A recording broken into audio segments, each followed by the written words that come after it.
So what's up mga ka-bird brain? Alas 8 na ng gabi. Ito pa lang yung nagagawa ko. Hindi pa ako tapos manira ng buhay ng tao. I mean ng motor ko pala. Ayan, nilubarang ko. Nakaubad na yan. Pero naka-ready na yung mga gagawin ko. Ang una kong gagawin is mag-power up lines. Ayan na, binalatan ko na yung wire. Naka-ready na yan. Ayan, may label na ako ng mga gagawin ko dyan. Ito rin, binalatan ko na yung para sa tail light sa likod. Ayan. Then, dito ko plano ilagay yung Bosch Europa natin. Ayan, di pa ako tapos. Ongoing. Yan, dito ko rin plano ilagay. Sana kasya. Then ito, magpapalit ako ng yung handle switch kasi natin na stock ng ADB. Walang ano yan. Walang passing. So, bumili ako nito. May passing. Kaso kino-convert ko pa. Ito may passing tsaka may patayan. May patayan na yung stock park light tsaka headlight.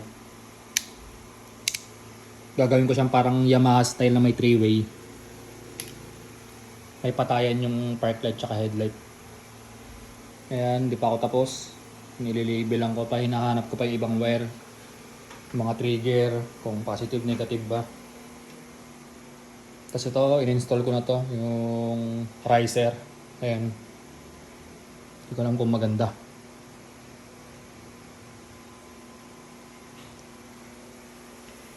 So bukas, ang gagawin ko, isa yun nga, magpa-power up lens ako. Ilalas ko na tong projector. Plus na to.